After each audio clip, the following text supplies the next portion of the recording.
الحمد لله والصلاة والسلام على نبينا محمد وعلى آله وصحبه ومن تبعهم بإحسان إلى يوم الدين. அன்பார்ந்த சகோதரர்களே, நாங்கள் இன்று புகாரியிலும் முஸ்லிமிலும் வரக்கூடிய ஒரு ஹதீதை பார்ப்போம். இத்பான் ரதியல்லாஹு அன்ஹு அவர்கள் இந்த ஹதீதை அறிவிக்கின்றார்கள். நபிகள் நாயகம் ஸல்லல்லாஹு அலைஹி வஸல்லம் அவர்கள் சொல்கிறார்கள், فَإِنَّ اللَّهَ حَرَّمَ عَلَى النَّارِ مَنْ قَالَ لَا إِلَهَ إِلَّا اللَّهُ يَبْتَغِي بِذَلِكَ وَجْهَ اللَّهِ.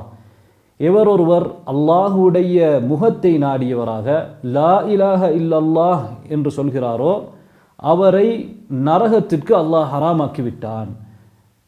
நிரந்தரமாக அவர் நரகத்துக்கு செல்ல மாட்டார் என்பதுதான் இந்த ஹதீதுடைய அர்த்தம். இல்லை என்றால் வேறு பல ஆதாரங்களின் அடிப்படையிலே ஒருவர் பாவம் செய்தால் அவர் அதற்குரிய தண்டனையை பெற்றுக்கொள்வதற்காக நரகத்திற்கு செல்லக்கூடும். அல்லாஹு தாலா அவரை மறுமையில் மன்னிக்கவில்லை என்றால் அவர் நரகத்துக்கு செல்வார்.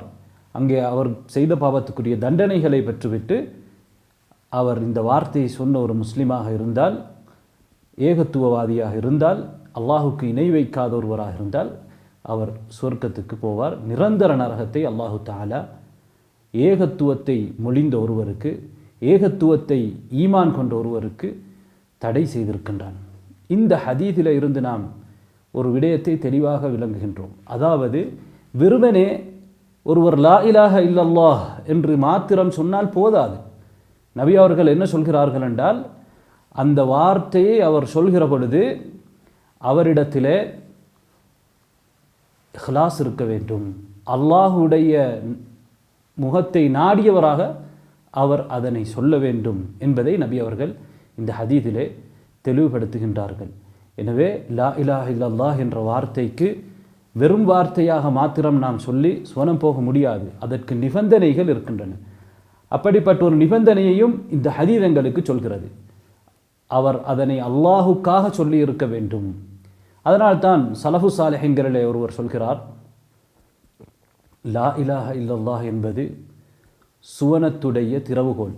மிஃப்தாஹுல் ஜன்னah லா இலாஹ இல்லல்லாஹ். சுவனத்துடைய திறவுகோல் லா இலாஹ இல்லல்லாஹ். லாக்கின் மன் அத்தா பிமிஃப்தாஹின் லா அஸ்னான லஹு லா யுஃப்தஹ் லஹ். ஆனால் ஒருவர் பற்கள் இல்லாத திறவுகோலை, திறப்பை எடுத்து கொண்டு வந்தால் அவருக்கு அந்த சுவனம் திறக்கப்பட மாட்டாது. எனவே லா இலாஹ இல்லல்லாஹ் என்ற அந்த வார்த்தைக்கு பல நிபந்தனைகள் இருக்கின்றன. அந்த நிபந்தனைகள் தான் அந்த திறவுகோலின் பற்களாக விளங்குகின்றன. எனவே லா இலாஹ இல்லல்லாஹ் சொல்கின்ற அதே நேரத்திலே அதற்குரிய நிபந்தனைகளையும் நாம் பேண வேண்டும்.